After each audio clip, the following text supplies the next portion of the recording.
Shalom, welcome to the Jewish View. My name is Rabbi Nachman Simon with the Chabad House of Delmar, together with my co-host Mark Warnich of Statewide News Service, jbiztechphilly.com, and now columnist for the Jewish Press. And I write a column called The Albany Beat, and it talks about how government relates to the Jewish community, or doesn't, as the case may be. So that's what I started. I started writing for them, yes, recently. So today we have a very special guest with us, first-time Senator Kathy Marchione. So welcome to the Jewish View. Thank you so much. Senator, very good. Thank you. It's a pleasure to be here with both of you. You're Baptist. You're a religious person. I am. I have great faith in God. Yes. Yeah, I got that from your background. That yes, I do. That guides your principles. That guides who you are. Guides my life. Absolutely does. Yes. Are you in a choir or something, or do you? What's your role with the Baptist Church? It changes throughout the years. At one point, I was a drama director in our church, and we did beautiful plays at Easter time. And in a 4-day period of time, we would see 3,600 people coming in to see a beautiful play. I've also been the greeting coordinator for the church. I was involved in many aspects of heart-to-heart seminars for women, as well as a student of sign language. We had some deaf people in our church, and the church offered sign language, and I really felt that what a small community it would be for me if I were deaf and people weren't able to converse. So for many years I took sign language, and was probably one of the nicest things that I ever did for myself, to be able to open up my world to speak to the deaf. Well, I remember when Mario Cuomo was governor, and he would have a sign language interpreter there, and he would ask the sign language interpreter, show me how to say governor in sign language. And it's something like this. Yeah. Like almost like crazy. Yeah. You wanna, yeah. Well, I think a G, but it's been a number of years, and I actually don't know that for certain. But he would joke with the interpreter to say, it's just Mashigi over here. Yeah. I just want to say, since the Jewish View, the Lubavitch Rebbe, the head of our movement, would always say that in order to be a good citizen, a person needs religion, which is really in a way contrary to what the normal aspect really is nowadays, because church and state should be separate. And really that, of course, you don't impose anybody's religion on everybody. Of course, that's the American way.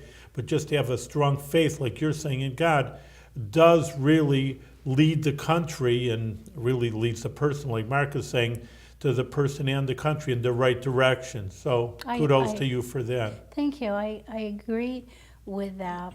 But I think we have a misconception of the separation of church and state.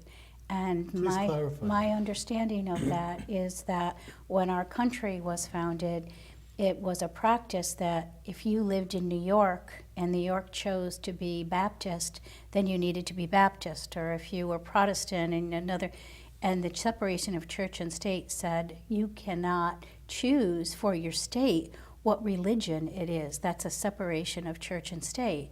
Anyone can live anywhere, no matter what faith, whether they're Jewish, they're Christian, can live any place. That's a separation of church and state. I think we've taken it way too far, and I believe that we've taken God out of our lives and out of our schools, and I don't see any good that comes from that. Yeah, totally agree with you. Very good. Excellent.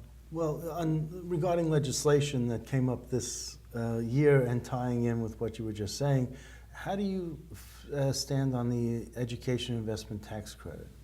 Well, in January, I'm sure you remember, our conference approved that we passed the education tax credit. Does that mean you voted for it? We did. You personally? Yeah, I personally voted yes, of course. All right. And I didn't want to presume. Oh, yes, okay. Yes, I voted in favor of it, of course.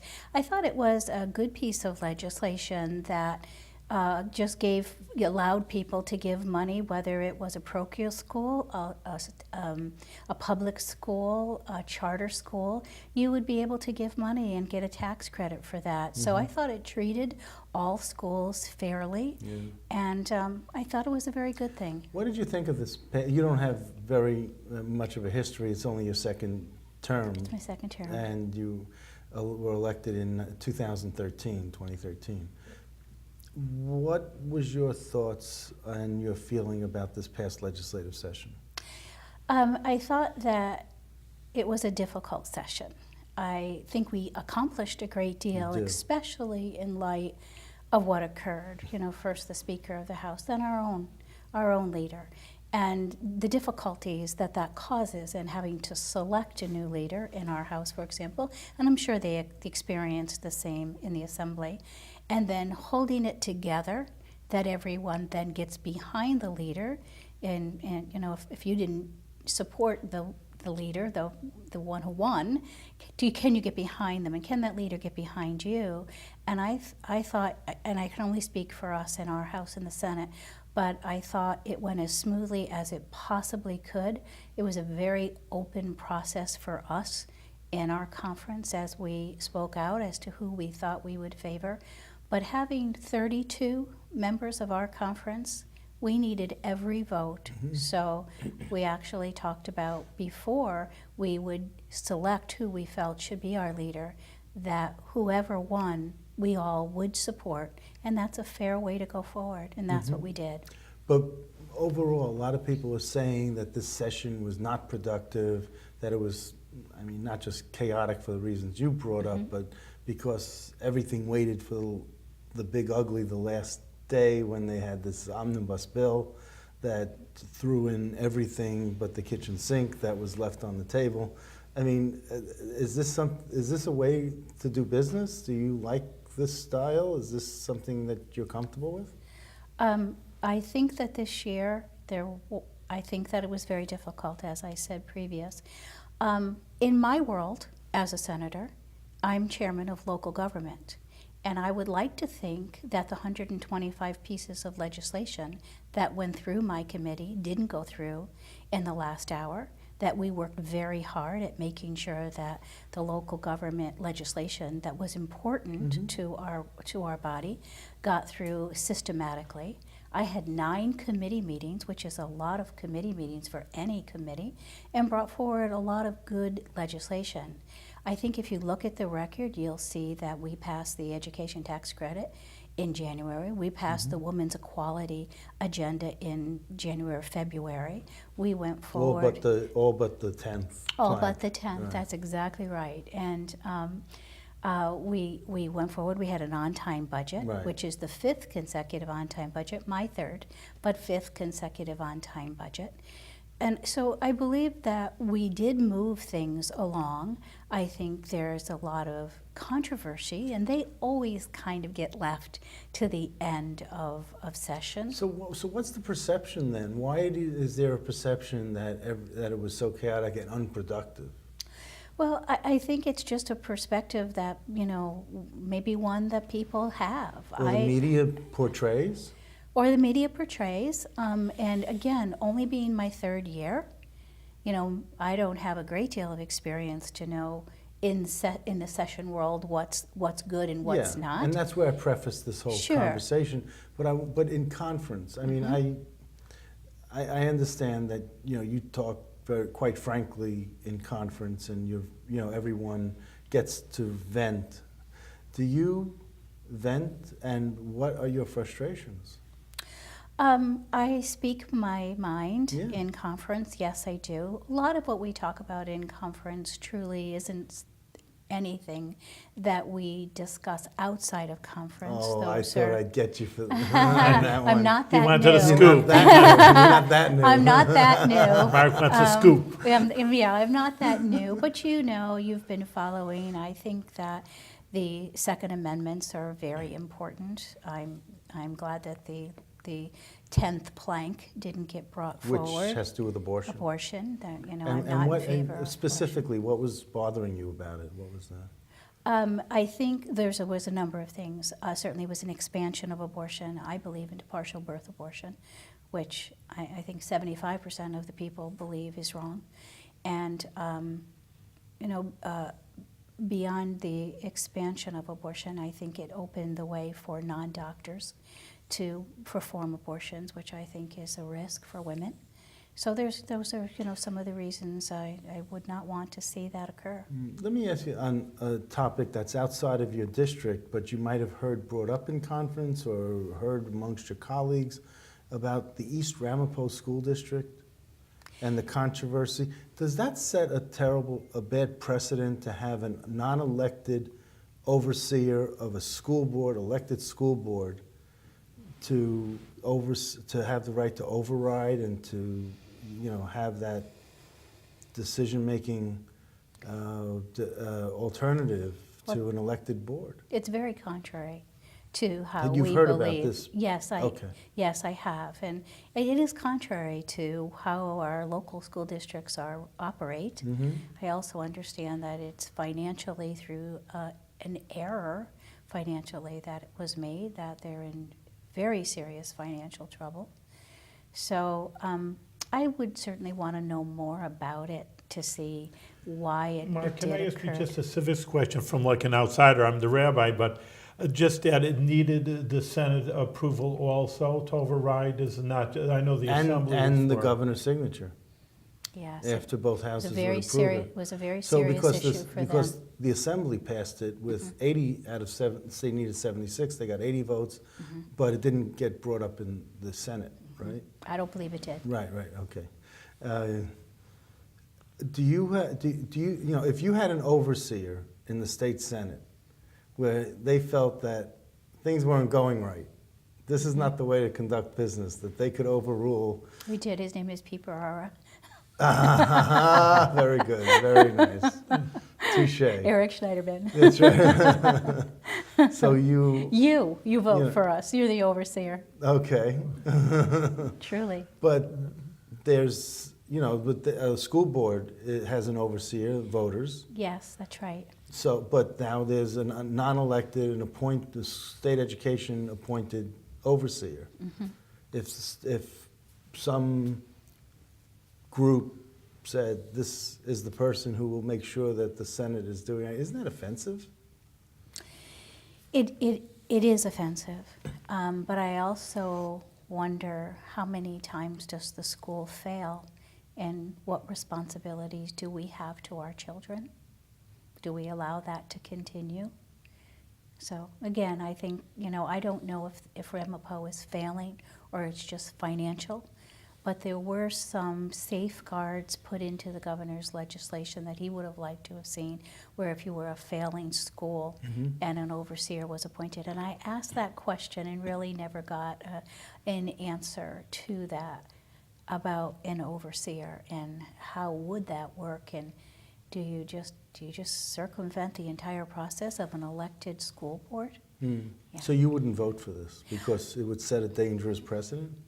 Oh, I think it does set a dangerous precedent, and I would want to know much more than I know before I could tell you in that instance whether I would vote or not vote for it.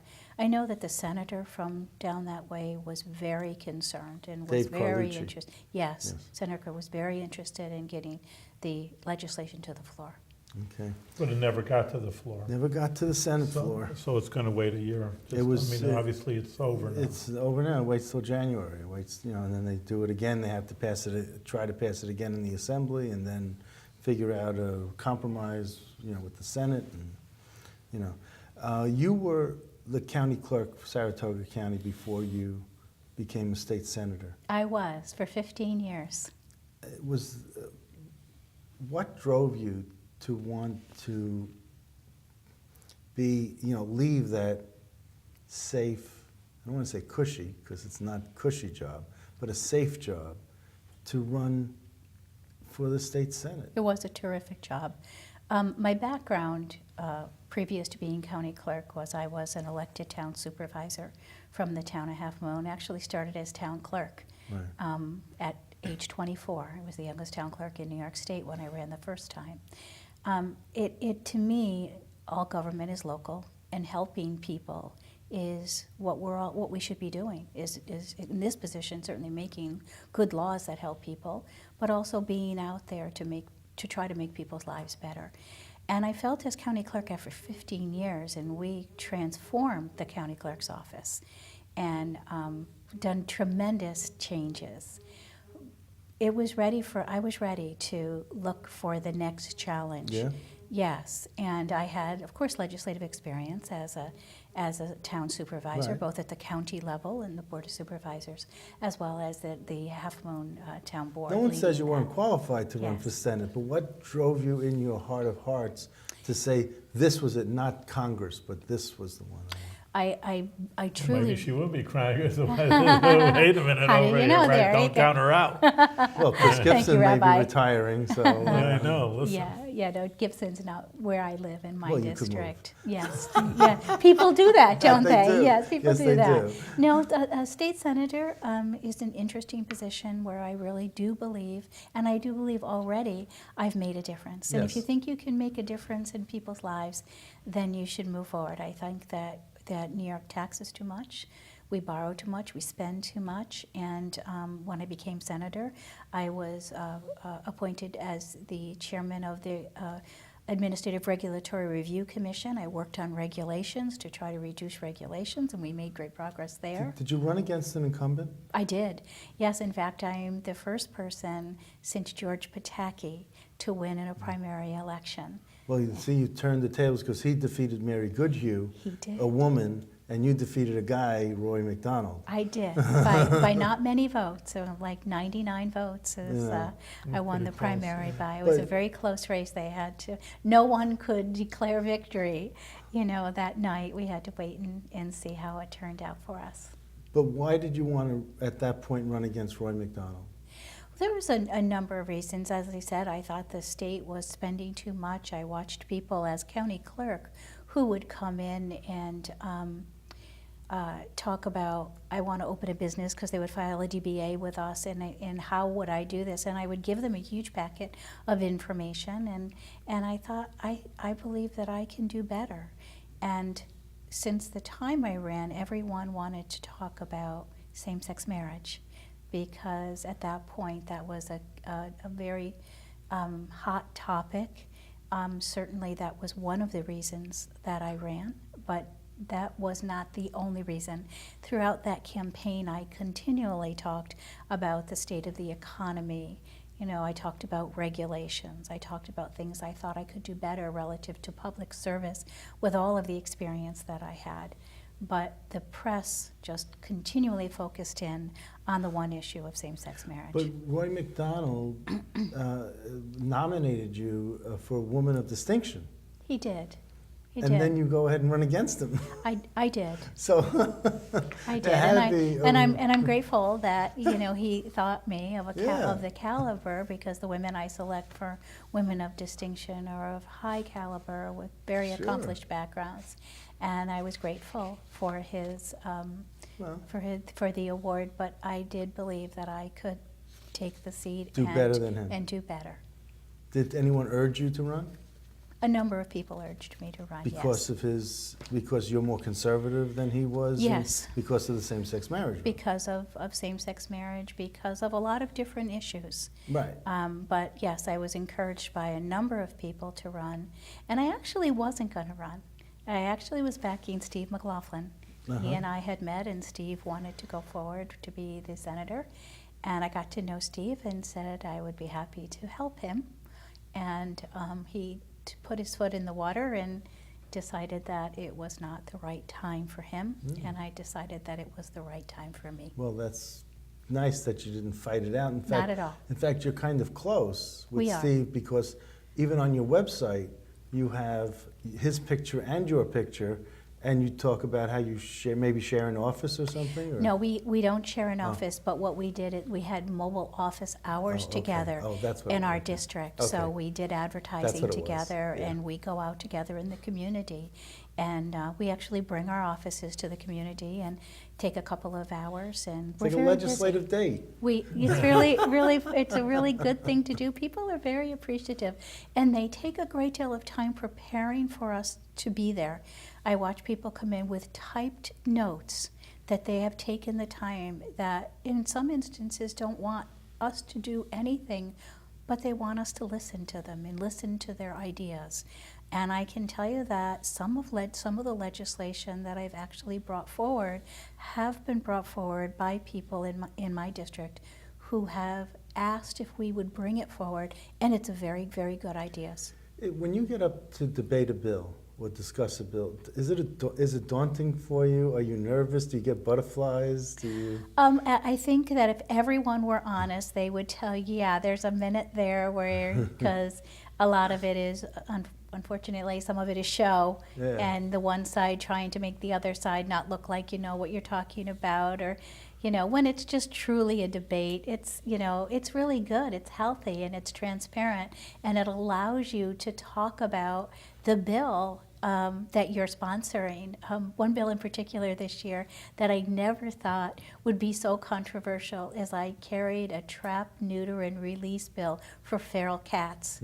And I thought that that bill, and I still do, believe that it was very important to not only cities who are having a terrible problem with feral cats, but to the people who live in the more rural areas. And what is the issue? I'm not. There I don't are understand. many feral cats, which are wild cats, Oh, really? who live out in the wild, in the cities, and in the country.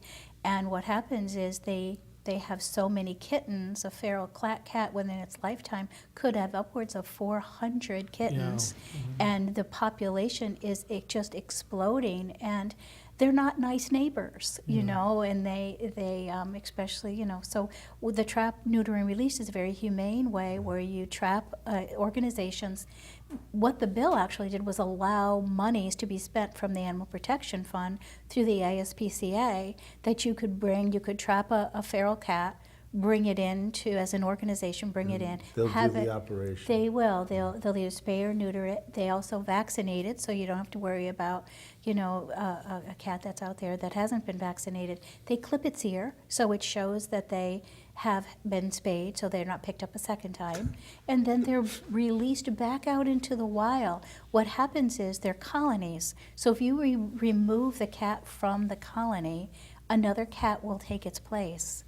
So by putting it back in, now you're putting a cat back in the colony that cannot produce any longer. And there have been terrific statistics that we have read both in New York City, in Buffalo, and Syracuse, of how these programs are really working. But And so humane also. it's very humane, but there was as many opposition memos as there were support memos, and people would split. The Humane Society of New York State was opposed. Humane Society of the United States was very much in favor of it. So it just was split.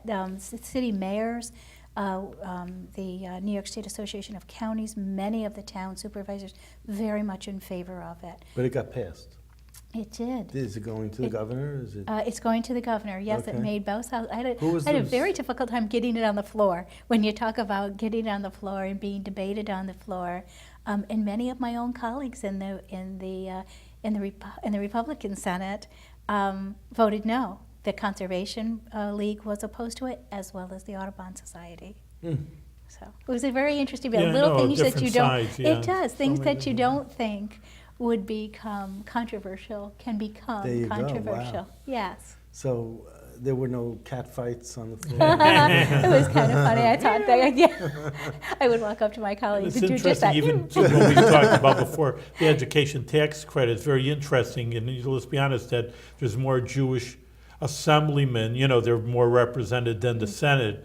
But it was the Senate who backed the yeshivas, the Jewish day schools, more than the Assembly. It's like, it's a funny situation Yeah. always. Like, you never know who backs You've what. got a very good representative, Simcha Felder, Yeah, in the sure. Senate. I sit next to Simcha Simcha, really? in conference. Oh, in conference. In okay. conference, yes. That's why I didn't know. No, Okay. you wouldn't know that. There's some inside information for There you you. go. Thank you. So you don't touch? No. No. I just. Mark. Okay. So I wanted to ask you about the serious situation that happened up in Dannemora, Clinton Correctional Facility, and the 2 escapees. You had a proposal that you wanted to put, or possibly consider putting a chip, a GPS tracking chip in prisoners so that when they escape, they won't get far? Well, I was on the Liz Benjamin show, and she asked me what I thought about that. A And what show? The Liz Benjamin show. Oh, the Capital Tonight. Capital Tonight. And she asked me that question, and quickly I said to her, well, you know, they do chip a dog, And Yeah. would it be helpful to the outside population? Something we should consider. And I have had time to consider that now, and at the last show that I was on, I said, I'm more in favor of using ankle bracelets. The technology is there. We use ankle bracelets on people who are not hardened criminals, That's who right. are not felony A, just to keep them in their home for house arrest. You know, there's so much happening within our prisons and people being hurt while they're there. If we knew where they were within the prisons, maybe you could just even stop a lot of the violence that occurs within the prisons if you had a system like that. But I'm not in favor of having a chip put in our prisoners. What was your overall reaction to the escapees and the slipshod security that was going on? Well, first of all, of course, it was fear for the people who live up that way. These were felons. These were murderers. And to have them loose is a very scary thing to occur, especially in an area where I don't even think a lot of them lock their doors. It's still that old-fashioned way of life. So I thought that a full effort was put out to make sure we did get them back where they belonged. I thought the state did a very good job in how they ran their operation. Really? Yeah, I do. I mean, it took 23 days, but it's pretty hard to find someone out. How would you even know? You're guessing all the time in which way are they traveling. Well, There's I look 6 at it, million acres in the Adirondack Yes. also. Yeah, but right. we had thousands of troopers and state employees looking around, and there you had the federal U.S. Border Patrol that got Mr. Matt. That's right. I mean, I'm thinking, we had an army of people there, and did. the New York State troopers couldn't even find the guy and It's a kill big him. area, Mark. It was we had a lot of people in the big we area. did. You know what? But we also, but also when it came to David Sweat, they were all looking south of Malone, and he was north of Malone and a mile and a half from the border, and it just happened that someone stumbled upon him. It was a happenstance where you had this whole coordinated effort that was nowhere near the guy. Yeah, I think it was a very. I didn't think it You was know well what, I think coordinated. just That's from- my opinion. Okay. Well, we'll see kind of the I'm state allowed trooper to you give my are over here, opinion, Mark. that's But it. I volunteer in this prison Yes, you do. system, and you have to keep in perspective also. Obviously it's horrible. It's dangerous for these two criminals to be escaped, but the record of the New York State isn't bad at all. No, They it's just, it's just like one instant. And there were things that shouldn't have been allowed. I mean, obviously a civilian shouldn't have been giving tools, which is against the rules. Again, you don't have to make new rules. Something is just enforce the rules that you have. Yeah. And to say the New York State prison system is inadequate, not doing a fair job, is also out of skew. I mean, look at it's not like every month a few guys are escaping. But you know what? No. If I was Governor Cuomo and I went up there the first day to look around and go on that tour, I would have told that superintendent and this head of security, like Donald Trump, you're fired. Out now, But I mean, this would I have been. think the focus needed to be on making sure the criminals were caught. Yeah, but these Not- guys got not- 23 days of pay that I don't think they should have had. I mean, Well, because of this. Thank God they were there for us to do that job. And are there things that are wrong in the prison? I agree with you. There's never been from that prison a prison break. I unfortunately think sometimes, but I'm not in the inside again, that Thank goodness. thank goodness, because I think those are very tough jobs.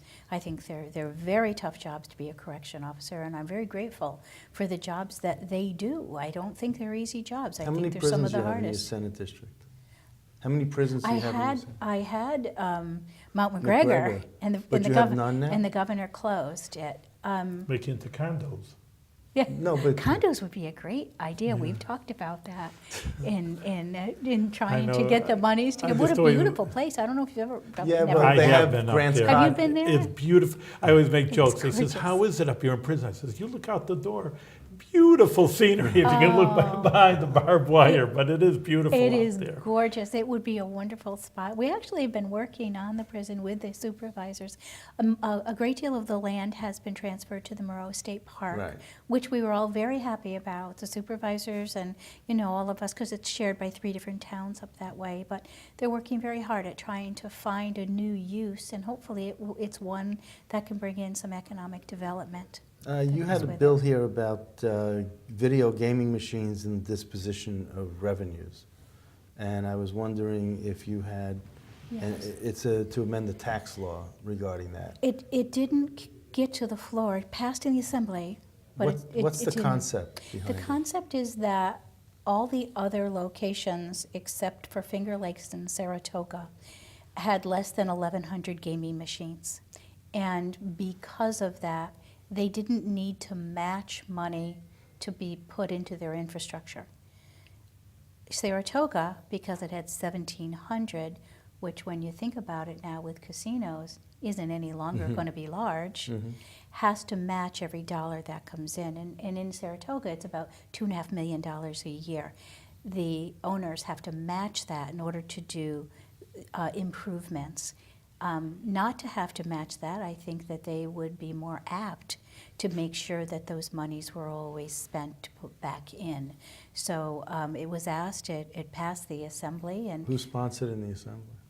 I think it was Pretlow. Okay. I'm not That positive. makes sense because he's chair of the committee.